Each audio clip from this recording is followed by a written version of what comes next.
안녕하십니까. 독서하는 마라토너 박종필입니다. 지금부터 제가 캐나다 지역 여행담에 관하여 말씀드리도록 하겠습니다. 현재 시각은 2023년 12월 15일 금요일 저녁입니다. 제가 지금부터 약 3개월 반 전에 미국 동부 지역과 캐나다 지역으로 7박 10일의 일정으로 내 식구 가족 여행을 다녀왔습니다. 9월 일정이 2023년 8월 25일부터 9월 3일까지 7박 10일의 일정이었는데요.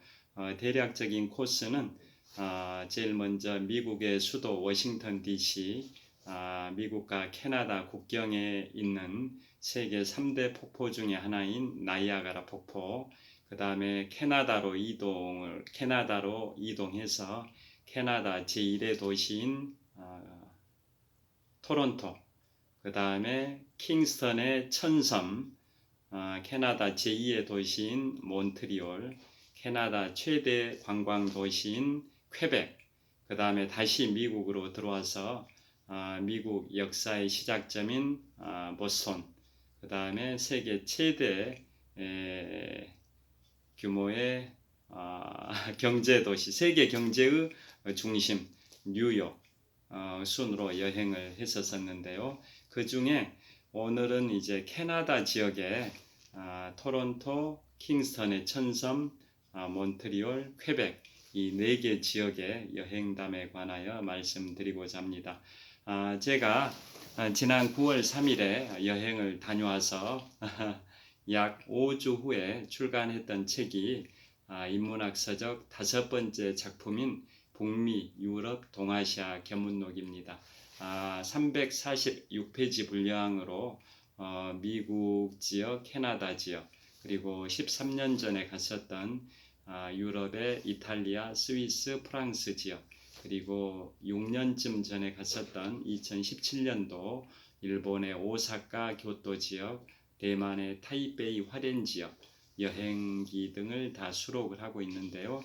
그 중에 핵심이 바로 미국의 동부 지역, 캐나다 지역을 석 달 반 전에 다녀온 여행기가 수록되어 있는 게 핵심입니다. 그 외에도 5년 전에 갔었던 미국의 로스앤젤레스, 또 4년 10개월쯤 전에 갔었던 미국의 샌프란시스코 여행기도 다 수록이 되어 있긴 한데요.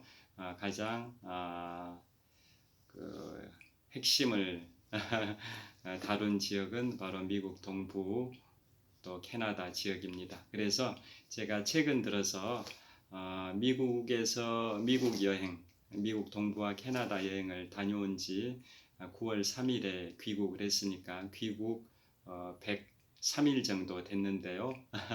그래서 최근에 여기에 담겨 있는 내용 중에 미국 워싱턴 DC 나이아가라 폭포에 관하여는 어제와 그제에 다 유튜브 영상을 올려드렸었습니다. 그래서 오늘은 캐나다 지역의 4개 도시를 전체적으로 약 1시간 반 정도 말씀드리도록 하겠습니다. 그래서 오늘 순서는 캐나다 제1의 도시 토론토, 천섬이 있는 킹스턴, 캐나다 제2의 도시 몬트리올, 캐나다 최대 관광도시 퀘벡 순으로 말씀을 드리도록 하겠습니다. 자, 캐나다를 이해하기 위해서는 캐나다에서의 영국과 프랑스 간의 그 7년 전쟁에 관하여 이해를 하셔야 캐나다가 어떻게 만들어진 국가인지를 이해를 하시는 데 도움이 되실 것 같은데요. 그래서 그 부분부터 말씀드리도록 하겠습니다. 자, 캐나다는 선진 7개국 클럽이라고 하는 이른바 G7, 즉 그룹 7의 구성 국가 중에 하나입니다. 선진 7개국 클럽 G7, 그룹 7 중에 하나가 캐나다인데요. 자, 다 잘 아시다시피 G7 국가는 북미 지역에서 캐나다, 미국, 또 아시아 지역에서는 일본, 유럽 지역에서는 영국, 프랑스, 독일, 이탈리아 이상 7개 국가가 선진 7개국 클럽인데요. 원래는 러시아도 포함되어 있었습니다만은 러시아가 2014년경에 크림반도를 강제 병합을 하면서 G8에서 퇴출이 되면서 이제는 G7 국가만 남아 있습니다. 그 중에 하나인 캐나다의 4개 지역 도시를 석 달 반쯤 전에 여행했던 여행담을 말씀드리고 있습니다. 그래서 캐나다 지역의 이제 역사가 어떻게 시작이 됐냐면 잘 아시다시피 영토 기준으로 세계 최대 면적의 국가는 러시아, 두 번째가 캐나다, 세 번째가 중국, 네 번째가 미국, 다섯 번째가 브라질인데요.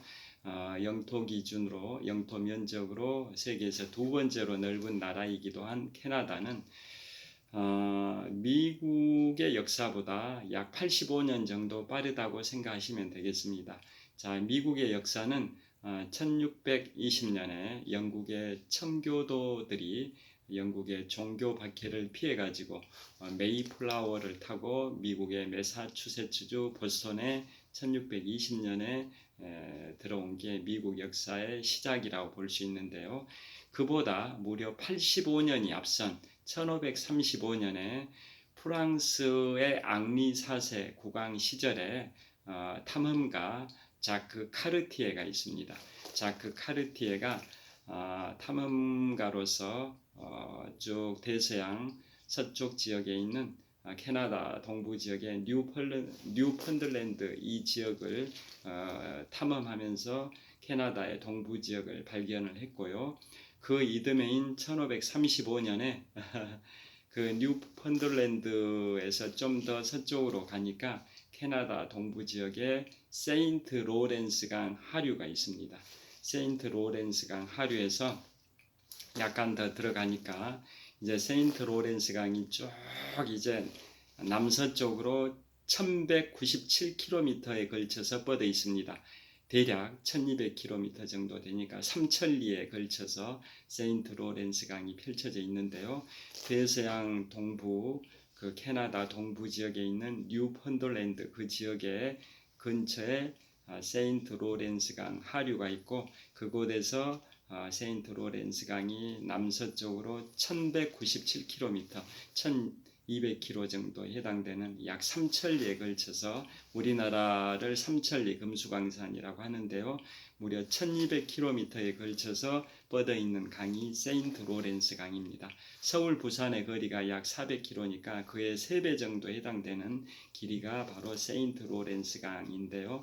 그 세인트 로렌스 강은 대서양의 서쪽 캐나다 동부 지역의 뉴펀들랜드 이쪽 근처에서 세인트 로렌스 강이 시작이 돼서 남서쪽으로 1197km 흘러가는데요. 그 세인트 로렌스 강의 상류에 이르면 미국의 5대 호 중에 하나인 온타리오 호와 만납니다. 미국의 5대 호라고 하면 미국에 있는 5개 큰 호수를 칭하는데요. 서쪽에서 동쪽 수준으로 어떤 식으로 5대 호가 배치가 되어 있냐면 제일 서쪽에 슈피리어 호, 그 동쪽에 미시간호, 그 동쪽에 휴런호, 그 동쪽에 이리호, 그 동쪽에 바로 온타리오 호가 있습니다. 그래서 5대 호 중에 가장 동쪽에 있는 호수가 온타리오 호인데요. 그 온타리오 호의 북동쪽과 세인트 로렌스 강의 상류가 만납니다. 그래서 그 세인트 로렌스 강과 온타리오 호를 제가 말씀드리는 이유가 있습니다. 자, 그런 식으로 프랑스의 탐험가 자크 카르티에가 1535년이니까 지금부터 약 한 500년쯤 전입니다. 그때 세인트 로렌스 강을 타고 쭉 이제 진입을 하는데요. 그 세인트 로렌스 강 하류에서 원주민을 만났습니다. 원주민을 만나서 자크 카르티에가 질문을 합니다. 이곳이 어디입니까? 라고 질문을 하니까 원주민이 이곳은 마을이다 라는 취지로 일종의 동문서답일 수도 있는데요. 뭐 마을인지는 당연히 알겠죠. 그런데 어느 마을이냐 이런 취지로 자크 카르티에가 질문을 했는데 그 원주민 추장은 이곳은 그냥 마을이다 라고 동문서답하듯이 했는데 그게 원주민어로 카나타입니다. 카나타라고 답을 했는데 그게 이곳이 마을이다라는 의미의 답변입니다. 그런데 원주민어로 카나타입니다. 그래서 그 지역 일대를 자크 카르티에라는 프랑스 탐험가는 카나다라고 명명을 하게 됐고, 그게 지금의 캐나다 국가 이름이 됐습니다. 그 원주민 추장의 답변, 이곳은 마을이다라는 의미의 카나타에서 캐나다 국가 이름이 탄생을 한 순간입니다. 그런 식으로 이제 자크 카르티에가 쭉 더 남서쪽으로 약 700km 정도 들어갔는데요. 그곳에 캐나다 최대 관광 도시 이제 퀘벡에 도달을 합니다. 퀘벡에 도달하면서는 강폭이 갑자기 좁아집니다. 대서양 쪽에서는 강폭이 넓었죠. 세인트 로렌스 강 하류인 대서양 쪽에서는 강폭이 넓었는데 이제 중류에 진입을 하니까 강폭이 갑자기 좁아집니다. 그래서 강폭이 좁아진다라는 의미를 담고 있는 도시 이름이 바로 퀘벡입니다. 퀘벡, 현재 캐나다 최대 관광 도시고 캐나다 10개 주로 구성이 되어 있는데요. 10개 주 중에 가장 동쪽에 있는 프랑스계 주민들이 많이 살고 있는 퀘벡주와 바로 서쪽에 있는 영국계 주민들이 많이 살고 있는 온타리오주, 이 두 개 주가 캐나다를 이끌고 있는 양대 주인데요. 가장 동쪽에 프랑스계의 퀘벡주와 바로 서쪽에 접해 있는 영국계의 온타리오주가 캐나다를 이끌고 있습니다. 캐나다 10개 주 중에 그 두 개 주가 양대 주입니다. 자, 그래서 퀘벡에 이제 도착을 했습니다. 그래서 강폭이 갑자기 좁아진다라는 의미를 담고 있는 원주민어, 인디언어가 바로 퀘벡이라는 뜻이어서 그 도시 이름이 퀘벡으로 명명이 됐고요. 그게 바로 지금부터 약 500년쯤 전인 1535년 프랑스의 탐험가 자크 카르티에가 퀘벡에 도착을 해가지고 그 퀘벡에 도착한 최초의 이방인이 됩니다. 원래는 그곳에 아메리칸 인디언이 당연히 살고 있었을 텐데 이방인으로 세계 최초로 그곳에 도착한 사람이 1535년 프랑스의 탐험가 자크 카르티에입니다. 그래서 자크 카르티에는 현재 캐나다 최대 관광도시 퀘벡에 자크 카르티에를 기리는 그러한 동상들이 있고요. 또 그곳에서 또 남서쪽으로 또 좀 더 내려갑니다. 대략 한 150km 정도 더 내려가니까 이제 몬트리올에 도착을 합니다. 몬트리올은 1976년에 몬트리올 하계 올림픽이 열렸던 도시이기도 하고요. 과거에는 캐나다 제1의 도시였는데 20세기 중반 후에 제1의 도시를 토론토한테 넘겨주면서 현재는 몬트리올이 캐나다 제2의 도시입니다. 자, 그래서 그 몬트리올은 왜 명칭이 이제 몬트리올이냐면, 자, 몬트리올이라는 게 프랑스어로는 몽레알이라는 뜻입니다. 왕의 언덕이다 이런 의미를 담고 있는 몽레알인데요. 영어로는 이제 몬트리올이라고 발음하고 프랑스어로는 몽레알이라고 발음을 합니다. 왕의 언덕.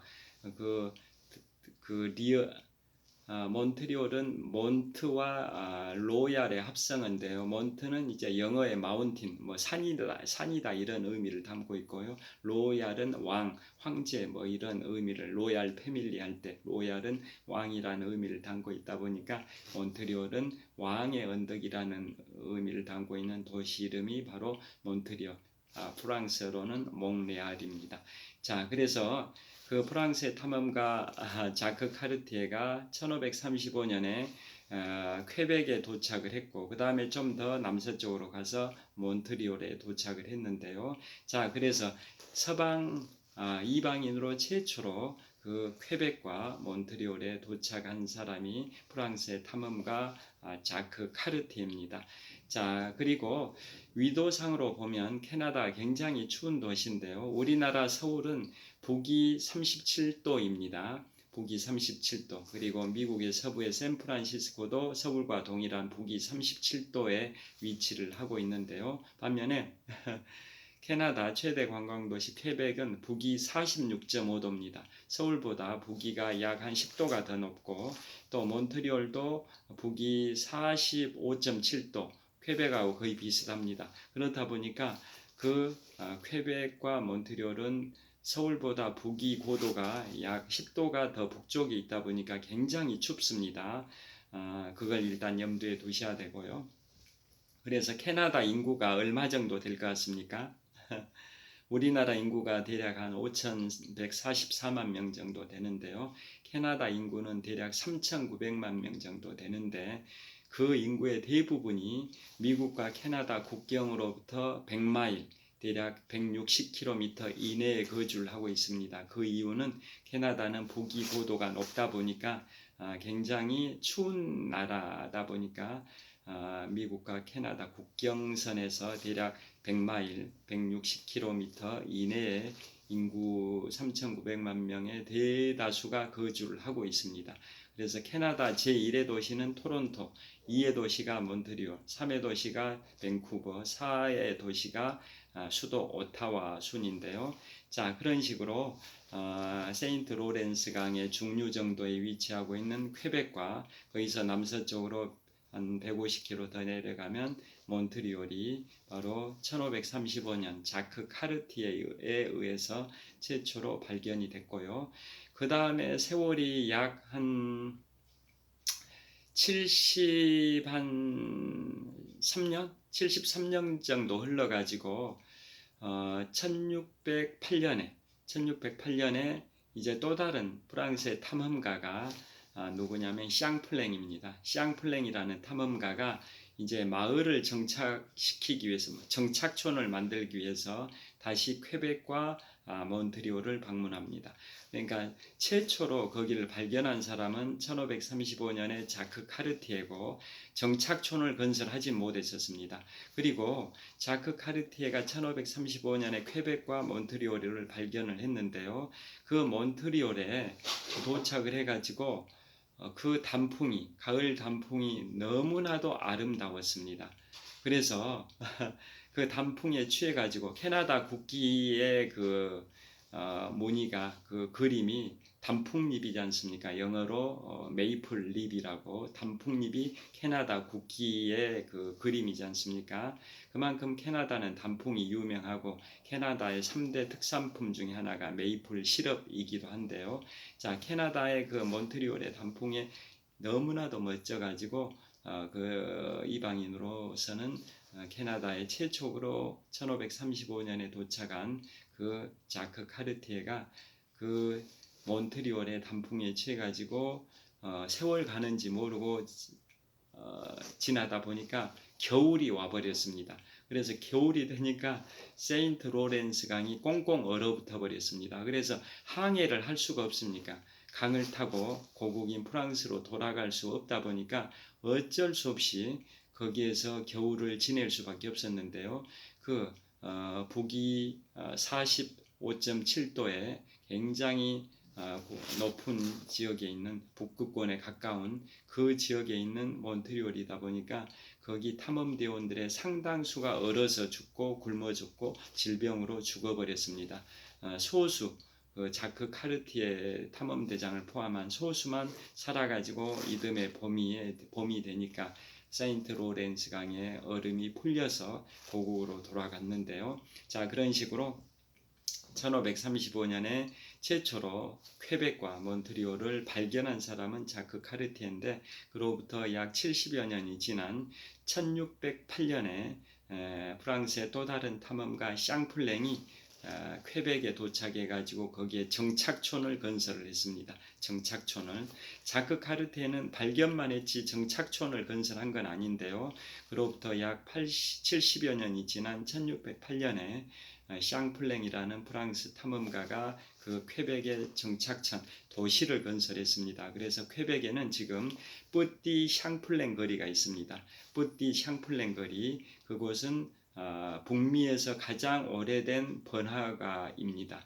왜 북미 지역에서 가장 오래된 번화가냐면 샹플랭이 1608년에 그 퀘벡의 샹플랭 거리를 건설할 때 번화가를 건설한 게 1608년이다 보니까 그 연도는 미국 역사의 시작점이라고 할 수 있는 영국의 청교도들이 메이플라워를 타고 미국의 매사추세츠주 보스턴에 들어와서 도시를 건설한 1620년보다 12년이 앞선 시점입니다. 12년이 앞선 1608년에 샹플랭이 퀘벡의 북미 지역의 가장 오래된 번화가인 샹플랭 거리를 조성을 했고요. 그래서 그곳은 지금 캐나다 최대 관광도시 퀘벡의 샹플랭 거리가 명명이 되어 있습니다. 자, 그 다음에 3년이 지나서 다시 몬트리올로 이동을 합니다. 샹플랭이 1608년에는 퀘벡에다가 시가지 정착촌을 건설했고요. 3년 후인 1611년에는 몬트리올에 가서 다시 또 그곳에 정착촌을 건설을 한 인물입니다. 그렇게 하다 보니까 바로 지금 캐나다 10개 주 중에 가장 동쪽에 있는 퀘벡주의 양대 도시가 퀘벡과 몬트리올인데요. 이 두 개 도시는 프랑스계 주민들이 대다수를 차지하고 있습니다. 자, 그래서 그런 식으로 이제 프랑스가 처음에는 캐나다를 처음 차지하게 됐었는데요. 이제 세월이 흘러서 1700년대, 1756년부터 1763년까지 7년 동안 7년 전쟁이 발생이 됩니다. 유럽에서 프랑스와 영국이 전쟁을 치르는 이른바 7년 전쟁이 1756년부터 1763년까지 진행이 됐고요. 그 북미 지역에서는 프렌치 인디언 전쟁이 발생이 됩니다. 프렌치 인디언 전쟁이라는 명칭만 들으시면 프랑스와 인디언들이 싸운 걸로 오해를 하실 수 있는데요. 그런 게 아니라 프랑스와 인디언들이 연합군이 돼서 영국군과 싸웠다 이런 뜻입니다. 그리고 나중에 이제 미국의 미영 전쟁 1812년부터 1814년까지 2년 반 정도 진행된 미영 전쟁은 바로 미국이 영국과 인디언 연합군을 상대로 싸워서 미국이 승리한 전쟁이 미영 전쟁인데요. 그때는 영국과 인디언들이 연합군을 형성해서 미국과 싸운 게 1812년부터 1814년까지의 미영 전쟁입니다. 그런데 그보다 앞선 시점인 1756년부터 1763년까지 7년 동안은 유럽 지역에서는 미국과 프랑스 간에 7년 전쟁이 있었고 북미 캐나다 지역에서는 인디언 프렌치 전쟁이라 해가지고 프랑스와 인디언 연합군이 영국군과 싸운 게 바로 프렌치 인디언 전쟁입니다. 그 전쟁이 치열하게 전개가 됐는데요. 결국은 영국이 승리를 했습니다. 그래서 그 1763년에 파리 조약이 체결이 되면서 캐나다에 대한 지배권을 프랑스로부터 영국이 빼앗아 갔습니다. 그래서 그 1763년부터 이제는 캐나다에 대한 지배권이 프랑스에서 영국으로 넘어간 순간인데요. 그럼에도 불구하고 그 이후에 수많은 세월이 흘렀음에도 불구하고 캐나다 10개 주 중에 가장 동쪽에 있는 그 퀘벡주의 양대 도시 퀘벡과 몬트리올에는 여전히 프랑스계 주민들이 대다수를 차지하고 도로 곳곳에 보면 프랑스어로 되어 있는 상점 간판들이 즐비합니다. 자, 그런 역사를 갖고 있는 도시가 바로 캐나다인데요. 자, 그래서 초창기에는 프랑스가 지배하다가 1763년 7년 전쟁에서 영국이 승리하면서 캐나다에 대한 지배권을 이제 빼앗아 오게 된 거고요.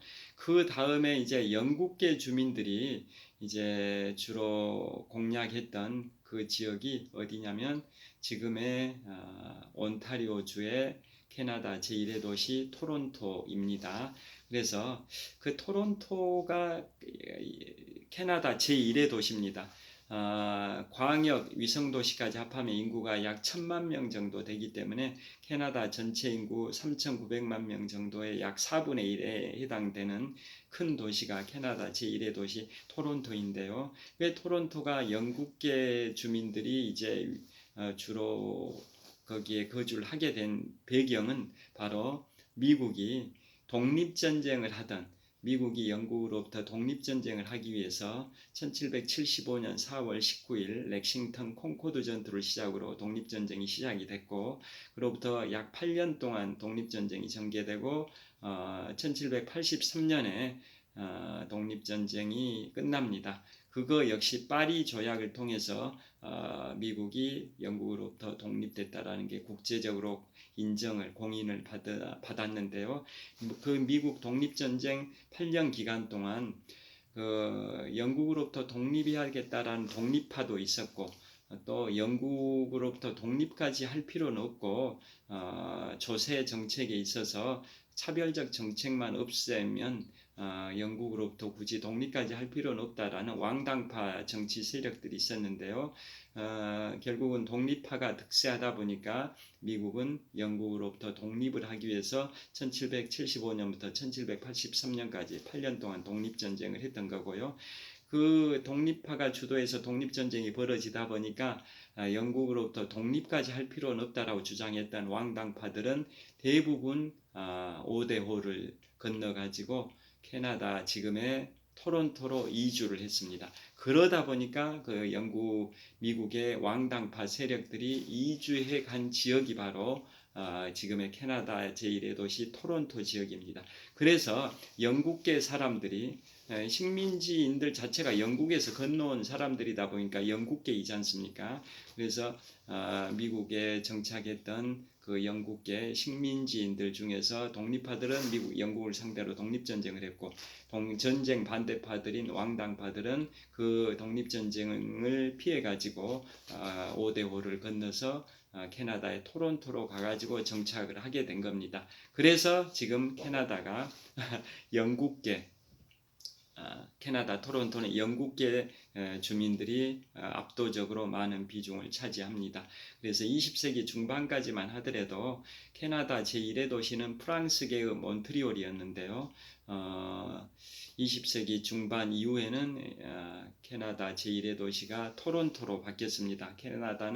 토론토는 주변 위성도시 포함해서 인구 1000만 명 정도의 제1의 도시, 제2의 도시가 이제 몬트리올인데요. 위성도시 포함해서 인구가 한 400만 정도. 3의 도시가 태평양 연안의 밴쿠버인데요. 거기는 위성도시 포함해서 한 200에서 한 300만 정도, 그 정도 인구고요. 4의 도시가 캐나다 수도 오타와입니다.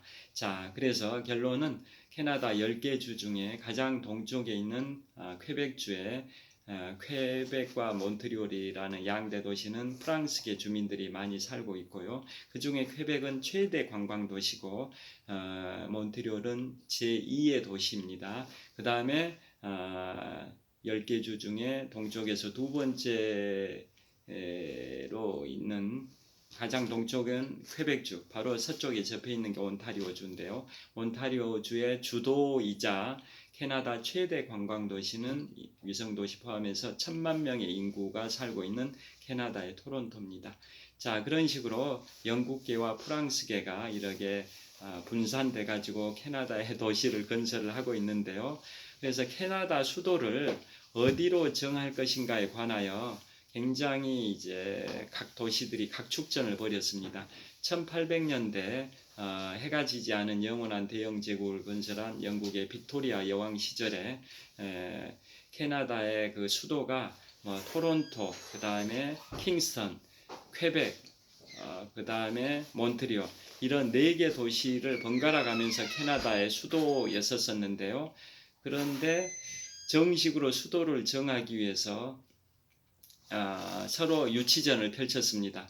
그 시대가 바로 1837년부터 1901년까지 64년 동안 영국을 통치하면서 해가 지지 않은 영원한 대영 제국을 건설한 빅토리아 여왕 시절인데요. 그래서 그 캐나다에 번갈아 가면서 수도 역할을 했었던 토론토, 또 킹스턴, 몬트리올, 그 다음에 퀘벡, 이런 데가 서로 수도를 유치하려고 빅토리아 여왕한테 로비를 했다라는 설도 있습니다. 그런데 빅토리아 여왕은 그 4개 도시 어디도 수도로 정하지 않고 제3의 도시인 오타와를 캐나다의 수도로 정했고, 그게 1867년 일본의 메이지 유신, 명치 유신 그 시점인 1867년에 수도 오타와가 캐나다의 수도로 정해졌습니다. 그 이유는 그 4개 도시 중에 한 곳으로 하게 되면 프랑스계와 영국계가 충돌이 계속될 거다. 즉 프랑스계가 많이 사는 퀘벡이나 몬트리올, 또 영국계가 많이 사는 토론토나 킹스턴으로 하게 되면 그 다른 반대 세력들이 또 억압을 받게 되고 그 미 영국계와 프랑스 간의 그 분쟁, 갈등의 역사는 계속 지속될 것 같아서 그 중립지대로 정하자 해가지고 영국계가 많이 사는 토론토도 아니고 또 영국계가 많이 사는 토론토나 킹스턴도 아니고 토론토나 킹스턴은 다 온타리오 주에 있습니다. 또 프랑스계가 많이 사는 퀘벡이나 몬트리올도 아니고 그래서 중립지대인 퀘벡주와 온타리오주의 접경지대에 있으면서 온타리오주에 속하고 있는 오타와를 수도로 정하게 된 겁니다. 영국계와 프랑스계의 충돌을 막기 위해서 중립지대로 정하다 보니까 캐나다의 수도가 1867년에 지금의 수도 오타와로 정해진 거고요. 현재는 오타와가 캐나다의 4번째 규모의 도시입니다. 인구수 기준으로 4번째. 가장 큰 데가 1위가 인구수 기준입니다. 1위가 토론토, 2위가 몬트리올, 3위가 밴쿠버, 4위가 수도 오타와입니다. 자, 그런 식으로 그 수도가 정해진 배경을 통해서도 아실 수 있듯이 영국계와 프랑스계 간의 그러한 갈등은 지금도 여전히 있는 것 같습니다. 자, 그런 식으로 캐나다의 이제 역사가 그러게 되는 거고요. 그러면 지금부터 이제 구체적으로 이제 캐나다의 역사에 관해서 대략 한 20-30분 정도 말씀을 드렸었고요. 자, 지금부터는 이제 좀 더 구체적으로 제가 여행 갔었던 코스를 말씀드리겠습니다. 어제는 제가 8월 25일부터 9월 3일까지 7박 10일의 일정으로 내 식구 가족 여행으로 미국 동부와 캐나다를 갔다 왔다고 말씀드렸는데요. 첫 일정이 워싱턴 DC 투어는 현지 날짜로 8월 26일 날 워싱턴 DC 갔던 건 그제 유튜브에 올렸었고요.